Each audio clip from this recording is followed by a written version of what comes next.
বিগত সরকার ১৫ বছর তিস্তা নদী নিয়ে কোনো উদ্যোগ গ্রহণ করেনি। অন্তর্বর্তীকালীন সরকারও তিস্তা নদী নিয়ে পদক্ষেপ নিচ্ছে না বলে মন্তব্য করেছেন বিএনপির কেন্দ্রীয় নির্বাহী কমিটির সদস্য আসাদুল হাবিব দুলু।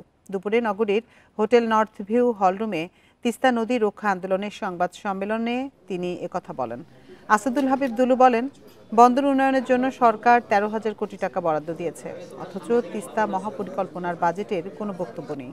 প্রধান উপদেষ্টা চীন সফর শেষ করে এসেও কোনো স্পষ্ট সুরাহা দেয়নি বলেও জানান তিনি। বান্ডেল থাকলে প্রতি সেনমানিতে টাকা বাঁচবে। বিকাশ সেনমানি বান্ডেল কিনে জিতুন প্রতি লেনদেনে। বিগত ফ্যাসিবাদী সরকার ১৬টি বছর রাষ্ট্র ক্ষমতা থাকার পরেও এটার প্রতি কোনো গুরুত্ব দেননি।